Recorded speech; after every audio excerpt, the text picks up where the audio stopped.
quickly. So I may switch in between. I'm so it's almost done.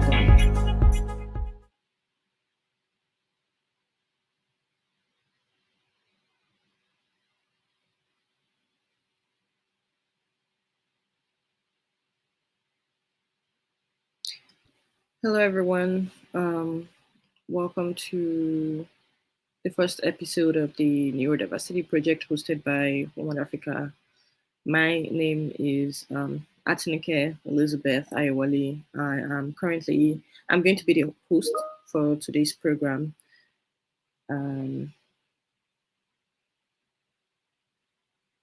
So One World Africa is a dyslexia-focused organization whose mission is to equip dyslexic learners, and we carry this out by designing events that equip stakeholders with the needed resources.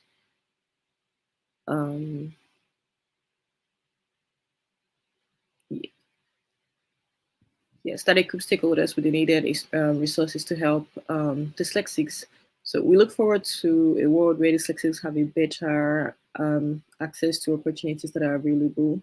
And this Neurodiversity project is focused on educating us about the various kinds of neurodiversity, especially the ones that are often occur together with dyslexia. Topic today is just like is on the screen tag, is called Understanding Neurodiversity, and I will be co-hosting with Mrs Basirat Razaq-Shuaib. So to briefly go over neurodiversity again, first the variation in the human brain that influence how people learn, socialize, process emotions, and perform many other mental functions. And here are some things that you should note about neurodiversity.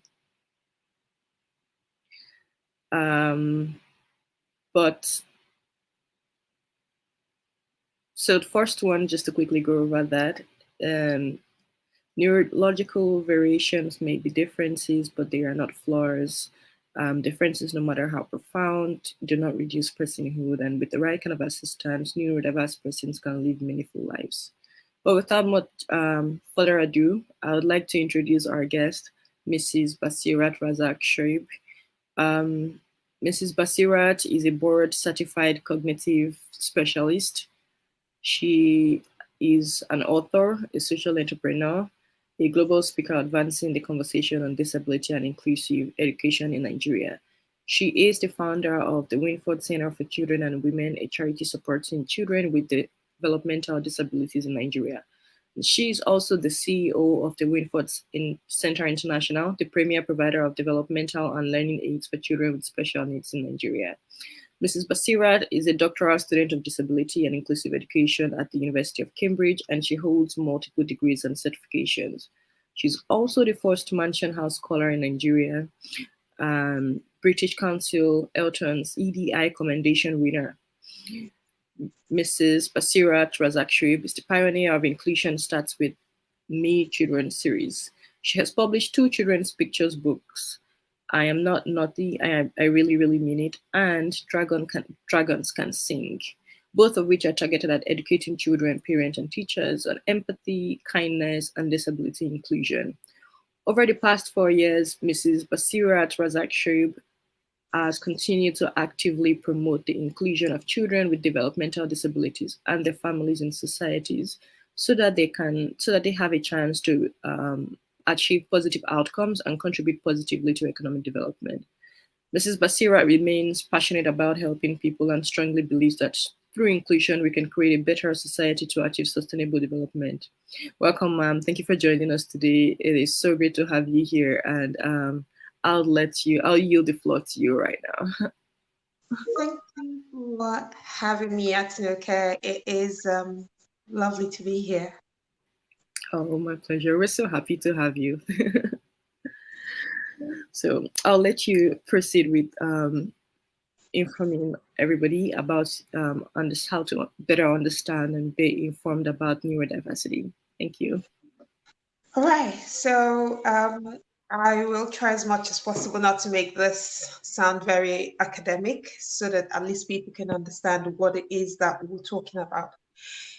when we say neurodiversity, it's really two words merged together, neuro and diversity. And what we're saying in essence is that we all have different ways of thinking, of acting, of processing things. So it's safe to say that the world is neurodiverse. That's the overarching principle, of neurodiversity, that people think differently, our brains work differently, we process things differently. And so when we talk about neurodiversity, it's not just trying to point out one condition or another condition. It's in understanding that the way our brains are created means that we all have different strengths and weaknesses. Okay, and these strengths and weaknesses can play out in different ways. And it is how we're able to handle, the areas of strength and the areas of challenges that really matters. So what does it mean to be neurodiverse? I probably wouldn't. That's what the question said. What does it mean to be neurodiverse? But I would like to put that. I would like to reframe that. Maybe what does it mean to be neurodivergent? And here's the difference between the two. Neurodiversity in itself, I have explained that it has to do with, the different ways that we all think, communicate, and act. Over time, people have tended towards describing neurodiversity as a number of conditions. And these conditions, conditions such as autism spectrum disorder, ADHD, attention deficit hyperactivity disorder, dyscalculia, dyspraxia, all the this dysgraphia, DCD, Tourette syndrome. Those are like conditions that people have over time associated with neurodiversity. However, neurodiversity in itself goes beyond that. It really is about looking at an individual and their different cognitive domains. So cognitive domains means you're going beyond labels. You're going beyond saying this person has A, this person has B. You're going through a person's cognitive profile to help identify their strengths and their weaknesses, and wherever it is that they're struggling, that you can help them there. So I think from there we can go on and then consider what it is like to be neurodivergent. And neurodivergent in this sense just simply means that there are some people who we tend to see more challenges for than we tend to see the strengths. And these challenges, the way these challenges are, the way the challenges themselves interact with the social, the environment makes it difficult for them to function properly. So you have people who have challenges, cognitive challenges, and then you've got a society that isn't enabling enough. And then a combination of these factors and some other factors makes it difficult for these people to function, at their optimum or function well. So for these people, we would say the ones who have, more challenges than we would normally expect, we would say they're neurodivergent. So rather than say they're neurodiverse, we would say that they're neurodivergent. At least that way, we have an idea of the category of people that we're trying to refer to when we talk about like this whole neurodiversity thing. Now, like I said, neurodiversity has to do with the different ways that we all think. So when we look at people who we call neurodivergent, usually that neurodivergence is associated with maybe conditions like autism, ASD, autism spectrum disorder, ADHD, and the likes that I have listed before. However, I'd like to say that it actually is characterized by cognitive strength and difficulties. And I'd like to emphasize strength here because the main discourse around neurodiversity is a deficit one, is a negative one. So usually when people talk, we'll talk about things that people don't have or what people cannot do. The person can't read, the person can't write, they can't. And, we tend to forget that there are also strengths involved. It isn't everyone who is neurodivergent who can't. And there are things that they actually can do, their areas of strength. Sometimes it is even, they're so strong in one area and might be struggling in another area. So, but we tend to, or the conversation tend to leave out the areas of strength and then focus mainly on the areas of deficit. And so it's important to point that out very early on. So when we talk about strengths like it could be strengths with things like numbers. It could be strengths with things like recognition. It could be art. It could even be artistic skills. It could be memory. Those are areas where you find that, people actually have strength. And at the same time, they could have those strengths. So it varies. It's different. And that's why it is so diverse. They could have those strengths and at the same time have difficulties, right?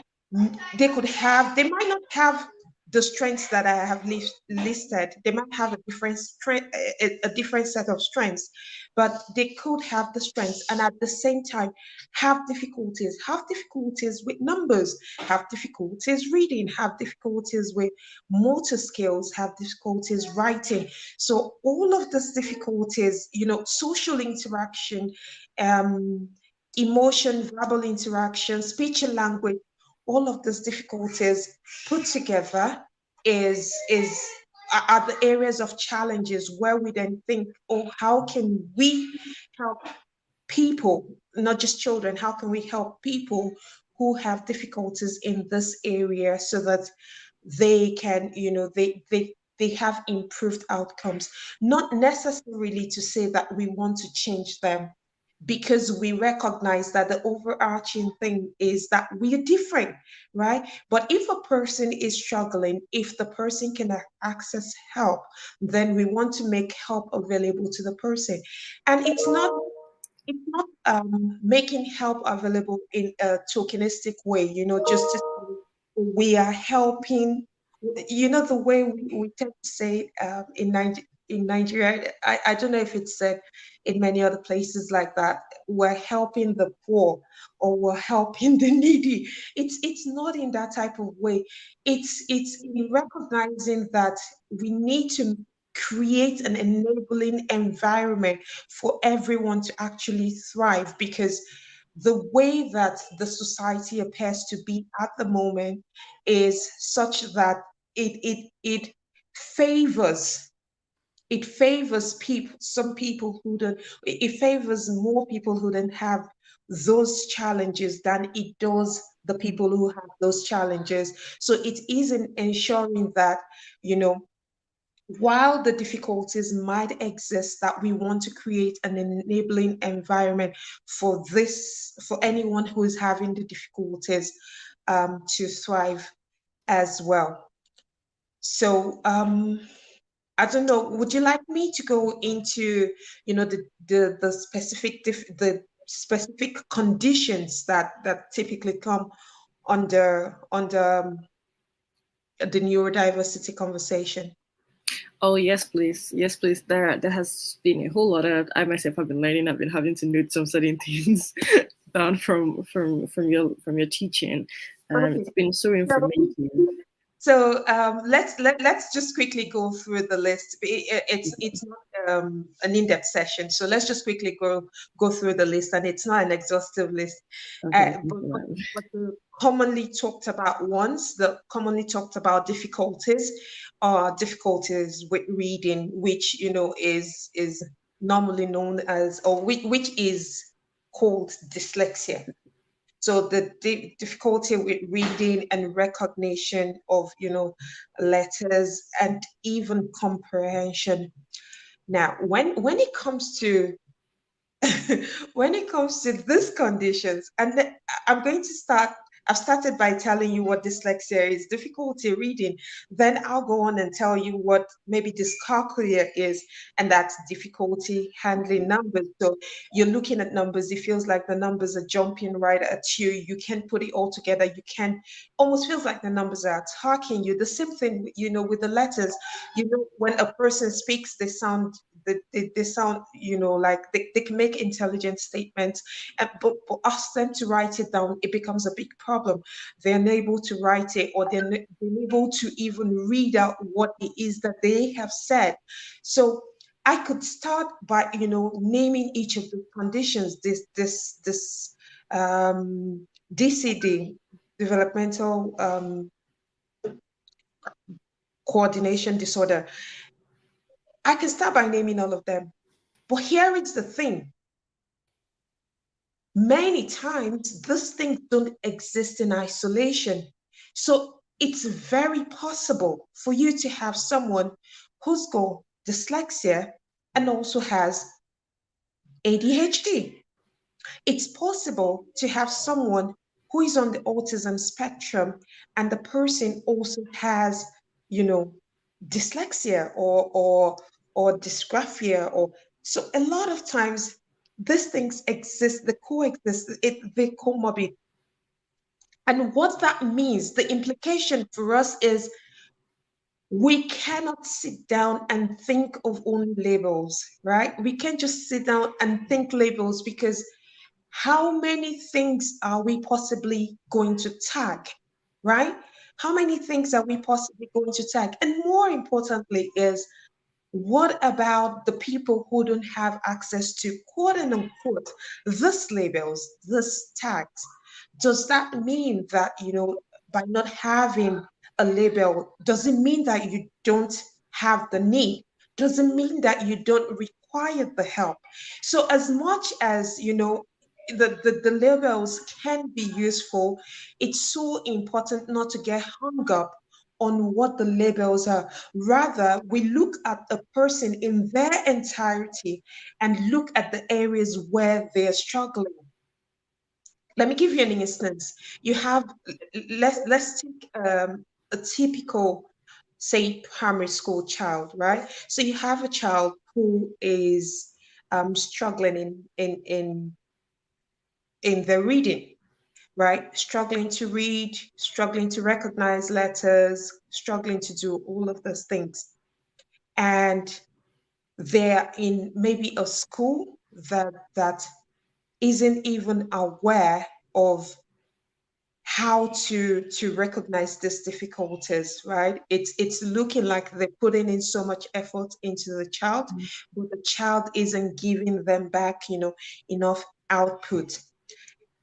That child will continue to struggle, right? Whether or not they have a label of dyslexia, that child will continue to struggle unless they get the help that they need. Now, one way to look at it is to say, oh, perhaps if this child had a label of dyslexia, I could take that label to school and say the child has dyslexia, and so then you can help the child. But what if you take that label to school does that guarantee that that the child is still going to get help? No, it doesn't. But how about we think about the same child, right? In a school that recognizes that, oh, this child isn't reading, but the child can speak well. There appears to be a gap. How about we try and eliminate that?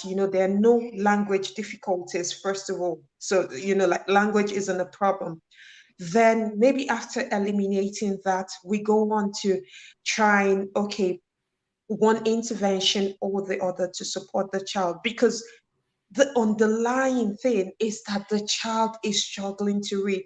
And whether you put a label of dyslexia on it or not, it doesn't change the difficulty that the child is experiencing. So this, brings back the central argument, which is it's nice to have the label if that label, will enable you to get access to maybe some services. I mean, in some parts of the world, in order for you to access services, you need to have some of those. You need to have this diagnosis, and for some parts of the sort of legislation to apply to you, you need to have gone through the system and have this diagnosis. But it's not to say it doesn't come with its own disadvantage. And when we're talking about places like Africa or even Nigeria in particular, where the whole concept of getting a diagnosis isn't even mainstream, it's not like you'll find it in some other parts of the world, then you have to start thinking beyond just giving a child a label, giving a child a diagnosis, and we have to go back to the central argument, to the crux of the matter, which is that every child should be looked at in their entirety. What is the child struggling with, and how can we help the child? So I know I have said we shouldn't get hung up on labels, but if a child has underlying medical conditions, which requires that the child accesses some other type of medication, those cannot be done in isolation of this type of challenge or challenges that the child might be experiencing. So you can't do one without the other. Remember, what we're doing is we're taking the child as a whole to identify all the places that they might need help and to be able to give them the help there. Then still on the topic of, labels and what does it look like, I think the other point I would like to bring out is that children who do not meet the threshold for assigning a label. So you take them, for instance, to a specialist, and I don't want to say maybe the person isn't dyslexic enough. If you understand what I mean, there isn't really any term like dyslexic enough, but it's like saying when a child, before you get a label, right, you need to struggle, they need to be able to assess sort of your difficulty at a certain level. And when you don't get to that level, many people might see it as high functioning, or maybe this person isn't really struggling, but you're still struggling. It's just like if the benchmark for pass is 50 and you're there ranking at 47, right? You're ranking at 47 in like three different areas, and then you're ranking, over 50 in other areas. And you take that kind of person for a diagnosis, they probably won't get any, simply because they haven't reached that threshold where a diagnosis will be called. And I personally have seen kids like that who have gone, for assessment and haven't been given any label or haven't been given any diagnosis, but you know that that child is struggling. They might be good with maths, they might be good with anything, but when it comes to maybe like um, social skills or emotional skills, you will see this child would have a conversation with you in a topic and talk to you like, you know, a 5-year-old will talk to you like maybe like an 8-year-old or a 10-year-old, have, you know, really solid conversations with you. And then in some cases act like a 2-year-old, you know, in the same instance, and you're wondering, isn't it the same, you know, child I just had a conversation with right now who is now acting this way? So what becomes of those type of children in our classrooms or, you know, in our societies? They pass through schools with different names that we tend to call them, right? Not listening, not well behaved, the naughty child is just because they're this or they're that. We coin all sorts of names for them without truly recognizing that, yes, this child might be, you know, academically brilliant, but they are still struggling. They are neurodivergent in other ways and they still need help. So that really is the danger of, you know, when we restrict ourselves to labels or certain conditions, then you find that some things get talked about more than some other things. When you bring up this conversation, some difficulties are at the forefront. You would hear of ASD, you would hear of ADHD, you would hear of dyslexia, maybe dyscalculia, and maybe even DCD, but you hardly hear about Tourette's. Mm. And that's not to say that there aren't people who are struggling with Tourette's. So it's just it's just for us to know that, yes, we understand a child who is having difficulty reading can come under the label of dyslexia.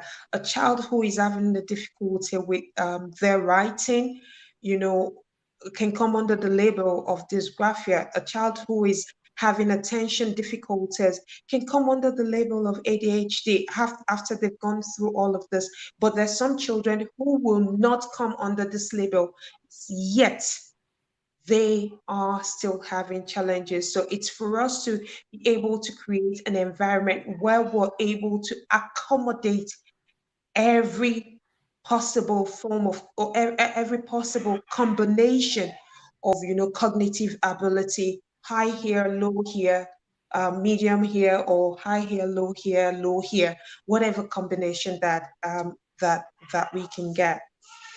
Um, Um, Thank you so much. Let me quickly interrupt you on there. I really truly love and appreciate how you just break down, just dissect every single aspect of our understanding towards the importance of neurodiversity, especially in a society like Nigeria, which, just like you said as well, encourages people without those challenges, creates an a more enabling environment for people without those challenges.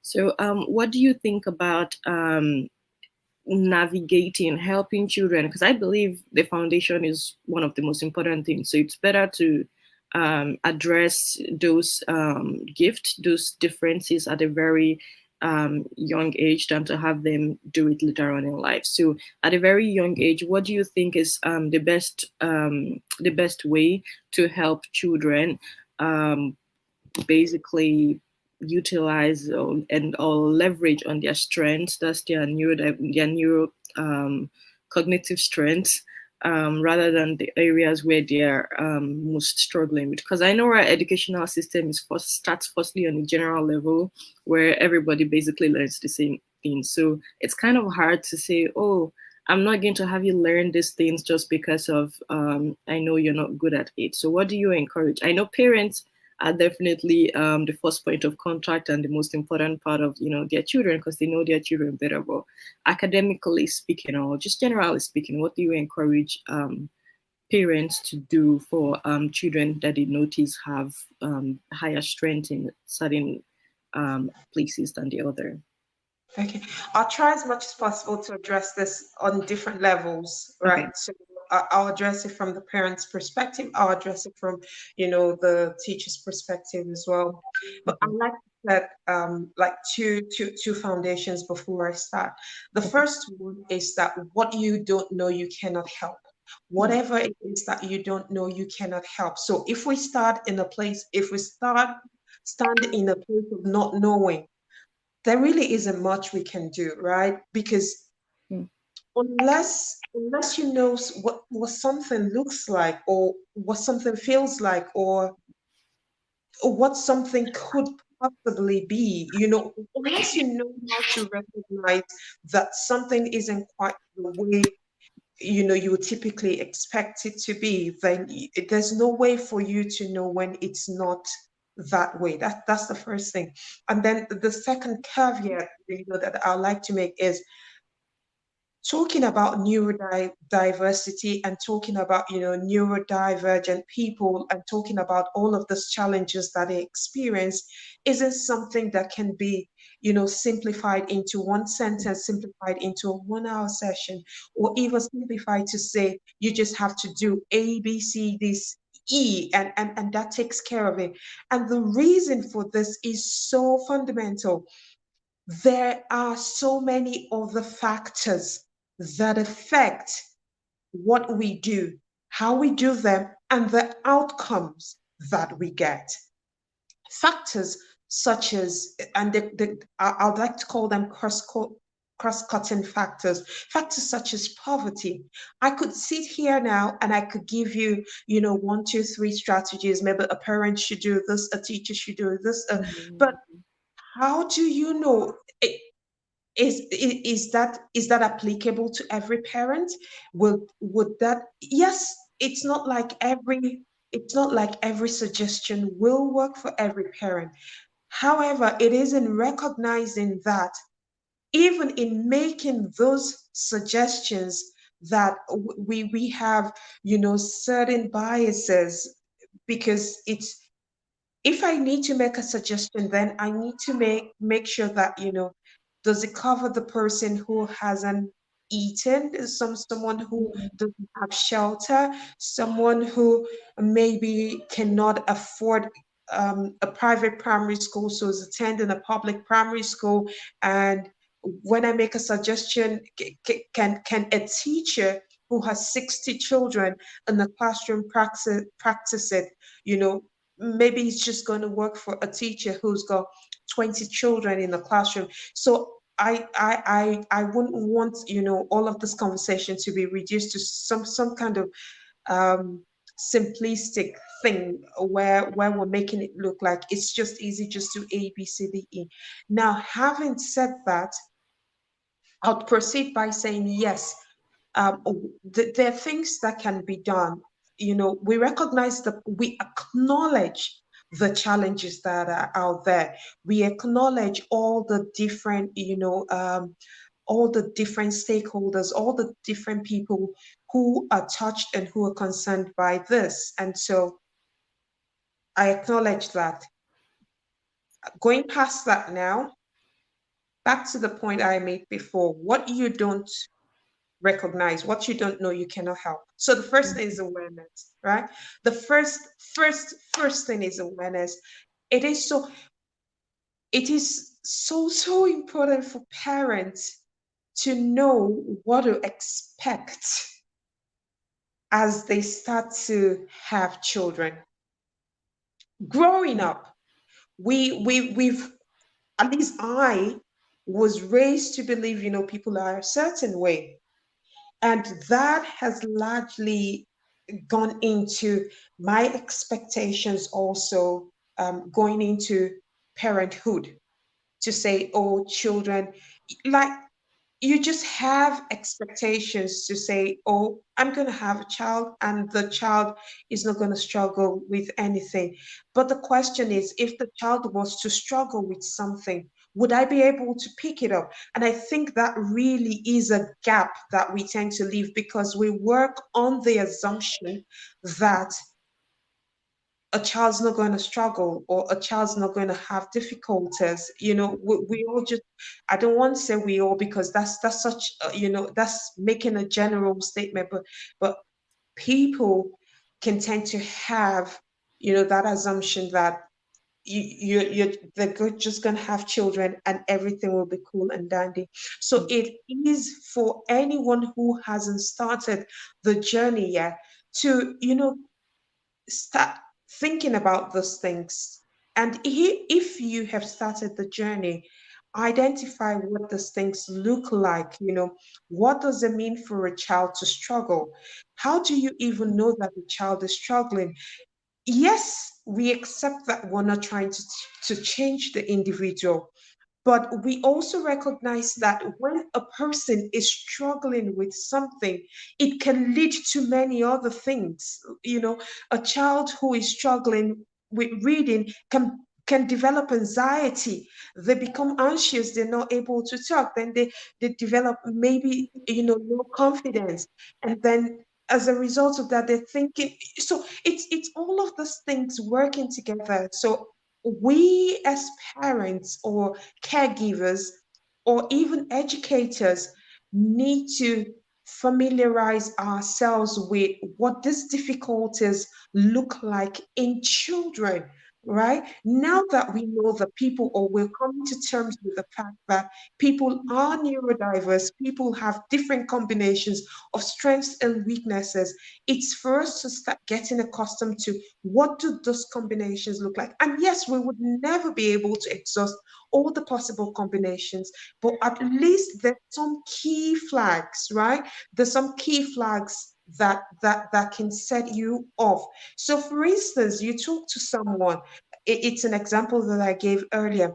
You talk to someone, you tell them um, to explain something to you, and they're able to explain it verbally, but you ask the same person to write down what it is that they're trying to tell you. And when I say write down, I'm not saying expect like a 4-year-old to write down something like an 8-year-old would. Of course, that there are benchmarks that we expect that, okay, for at least a 4, you should be able to write this or should be able to write that. And there's a mismatch between what the person can tell you and what those are like flags. Then another one that I come across so often is around speech, right? What should a child be saying? What sounds should a child be making at at certain stages of their development? So when they're 12 months, when they're sick, when they're 18 months, when they're 24 months, what are some of these things? And these things would be, I expect that they would be, maybe handed to you once you've had your child. It's again, it's not the same across board.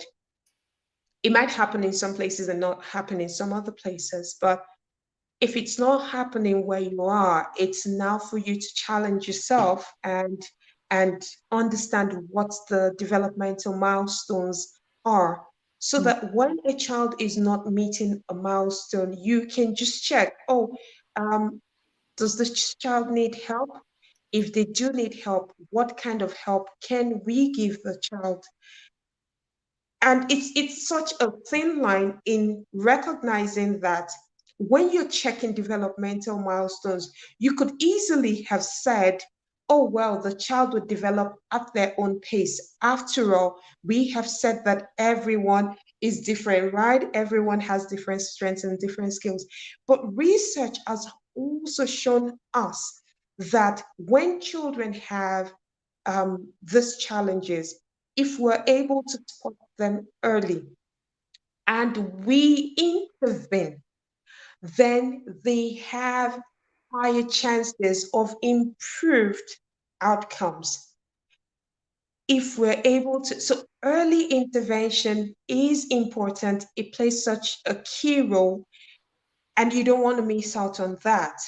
So that really is the essence of keeping our eyes on the developmental milestones so that if there's something that isn't quite sitting right, and I like to tell parents, I like to, look, if you don't feel comfortable with something, go and talk to your pediatrician, go and talk to a specialist, right? The first person you should think of talking to is your pediatrician.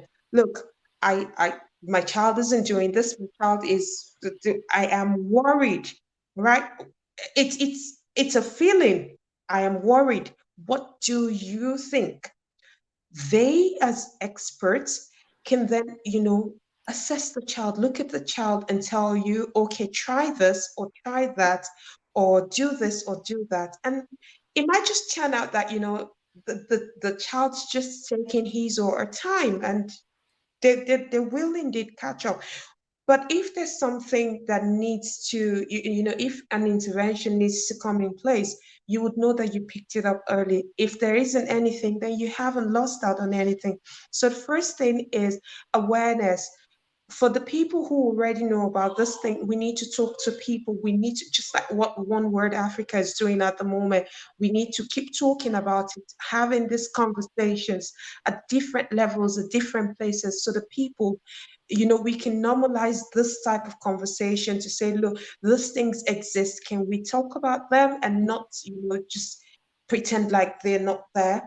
So that's the first thing, raising the awareness. And then number two is, as we raise the awareness, we encourage parents to pay more attention to the developmental milestones. And I know a lot of people worry about, judgment. A lot of people worry about stereotyping. They worry about labeling. They worry about all of those things. But when it comes to the child, I would say my biggest advice to parents is think about the child first. Think about the child first, and then all of those other people can come next, because ultimately this child depends on you, the mother, the father, for their needs. It's a child. They can do these things by themselves. So to that extent, the child is in a vulnerable group. So above and beyond all of the other things, the labels, put the child first and get in touch with, the people who you believe can help. So talk to a pediatrician or something. Don't dismiss that. And now that is the third thing. Don't dismiss the feelings. Once you have a hunch that something isn't sitting quite right, just have it checked. If it's nothing, it's all well and good. If it's something, then you can employ early. You can get into early intervention. When it then comes to the school, again, we'll start from the awareness point of view, or from the awareness place, but it's also for educators to understand that whether right now they probably there's a probability that those children are already in their classrooms, right? That haven't been identified. Okay, those children are probably already in your schools, in your classrooms. In some schools, they're getting flogged. In some other schools, maybe they're just not doing well. You don't know what the problem is. So these things are already there. We're not just going to look for them. It's for us to make the way we deliver our lessons, a lot more accommodating. And this is such a difficult, this particular advice is such a difficult one to give. Mm.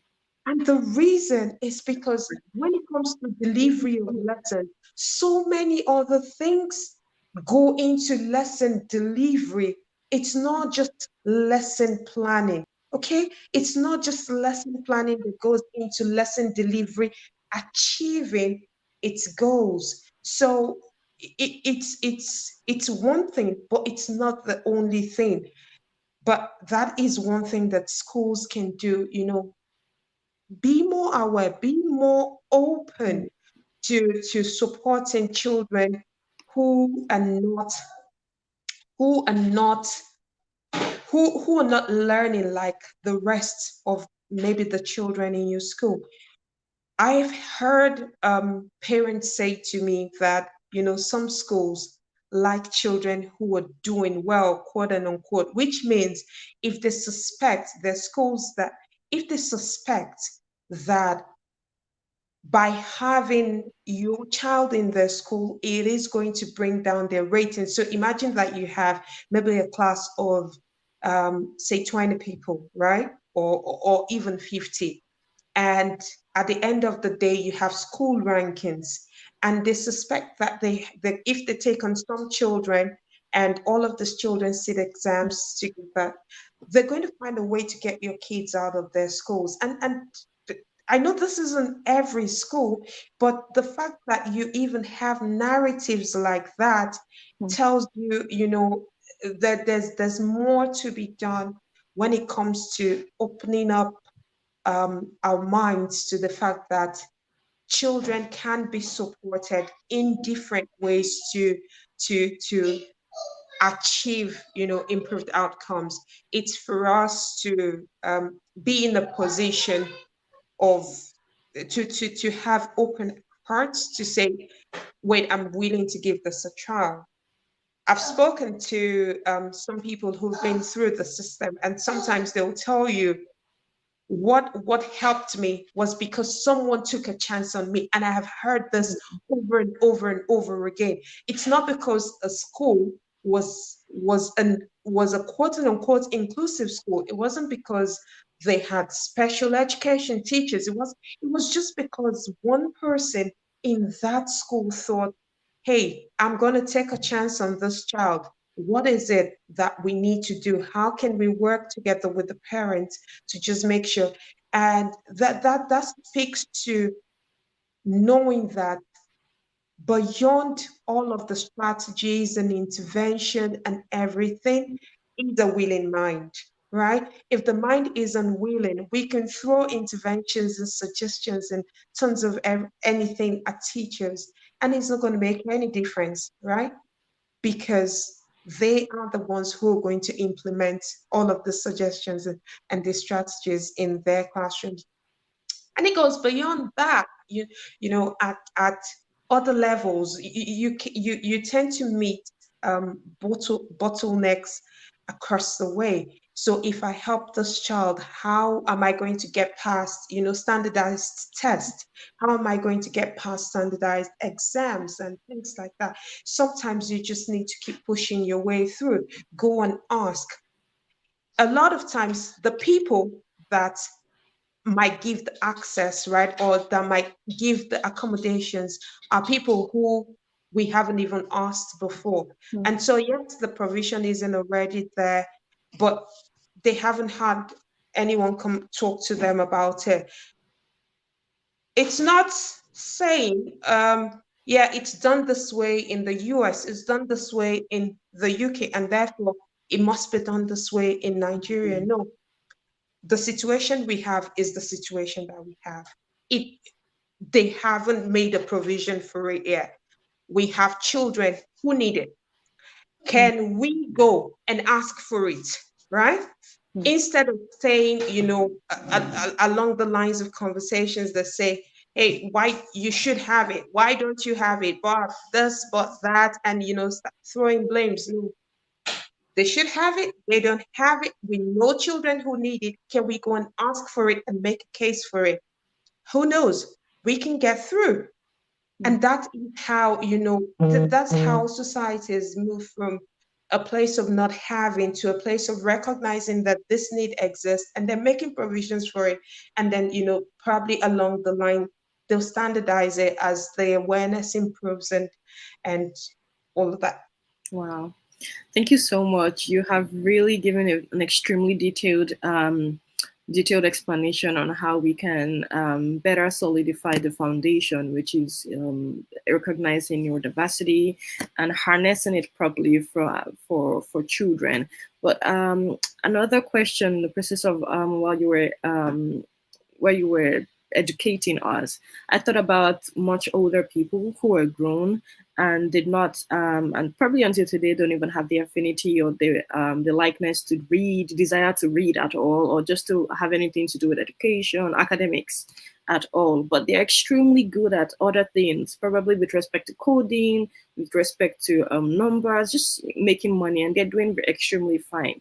And for some others, they are not actually doing, they may not be doing extremely fine, and they probably have some form of psychological um, regrets for not having the proper foundation, or not being able to have gotten certain opportunities to help them be better. So what would you say to adults like that, who did not get the right foundation to harness the skills that they had, which were probably not skills that were appreciated by the typical academic system in Nigeria? What would you say to help, or is there any way to go about helping those category of people? Just briefly. I Thank you. think on what help means, Okay. right? That is such an ambiguous thing, right? Oh yeah, It depends on what help that is means. true. Okay. So imagine, and this is one lesson I have had to learn in a difficult way. When we stand in a position of I am a helper, and therefore I throw things at people without even understanding Mm, what help means to them. Like, what is it exactly that you need help with? So, if we take one person, let's take an example. Maybe there's an adult who is neurodivergent, hasn't been through the system. The person knows how to code, but doesn't have, but doesn't have, social emotional skills, and so mm, isn't doing well with people. The person recognizes it. I think the first thing is to do what you would have done or do what should have been done years back. mm, Speak to a specialist. Where can I find help for this skill that I don't have? Well, this is the challenge that I am having. Some people take comfort in having a label as adults. So you find them going back to say, look, I think something is amiss. Are you able to tell me what it is? And I have seen cases, I've seen instances of adults saying, I just got a diagnosis and I feel better. I just got a diagnosis and I feel more at ease. I now feel like, oh, all this while I haven't been a stupid person. So I have people, or I have seen, people like that. However, it's in recognizing what help you need at that point in time. I need social. So the people who provide skills for younger people might be able to tell you where to go mm, at your own level to get those skills, um, to equip yourself with those skills. But that is just one person's need. A person who has, social emotional skills deficit, something. It might be different for someone who is trying to who has difficulty reading, right? And then the person, it depends on what the person wants. Oh, I have realized that my difficulty in reading isn't because I was stupid all this while. It is because of this particular thing. What do I want now? Do mm, I still want to go back and learn some of the things that I should? So again, it depends on what help is, or what help means to each person. But I would say for anyone who is having a challenge, please just speak to a specialist. wow. Thank you so much. I really love To the a way. specialist. And Okay. and at least be mindful. You just speak to a specialist. That's the first thing. Sometimes it just even helps to be able to unburden. Do you know how it might feel? I don't know because I haven't felt that way, but at least the closest I have felt to that is I was taught something, or I was asked a question and I didn't know it.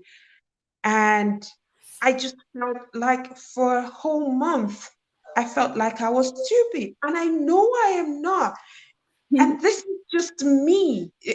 So imagine someone who may have been living with this kind of thought for a long time. So sometimes it just, you need someone to talk to and just lift that off your chest to say, okay, I haven't been this. This is where I am at now, and this is where I want to go next. I would like to get the skills that I didn't have before, or no, I don't want to get those skills. With what I have, what can I now do? Wow. With what I have, what can I now do? So that really is. Wow. I really, really truly appreciate how you try to cover an extremely ambiguous question into just a simple form of addressing the question per individual. That is, for instance, for every adult who probably has one issue or the other that was not properly addressed at the foundation, who is neurodivergent but did not have the right foundation to harness their strength, just simply asking at this stage of their lives, first of all, recognizing that they have a particular lapse in a particular aspect of their life that they would really desire to improve upon, and then just going to seek help forward with where they have managed, where they have tried to lead their lives up to. So I think that's a very valuable education. That's a very valuable insight, and we really appreciate you for coming today. We really appreciate your time, especially. We really thank you for your wealth of knowledge and expertise that you have just blessed us with today. Thank you so much, Mrs. Basirat. We're really grateful. And just to have everybody aware, Mrs. Basirat has two children's picture books. Please go look out for them and get them. One is titled "I Am Not Naughty, I Really Really Mean It," and the second one is "Dragons Can Sing." Where do you think we can buy your book, please, especially for because I know it's children targeted? Yes, so the books are available on Amazon. If you're watching from anywhere across the world, you can order them on Amazon. Okay. If you are in Nigeria, you can get them from bookstores.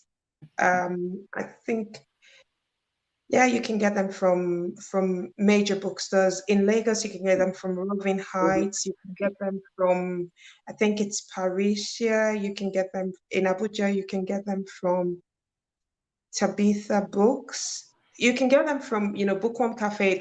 The number of bookstores that are retailing them in Lagos, so you can get them across. Or better still, you can just send a message and you'd help out. Okay. But I think one last message that I'd like to give before you put this to a close. Okay. When I put this out on my page, I said, before you conclude that this session doesn't apply to you, I want you to just come and listen, because what you learn today could save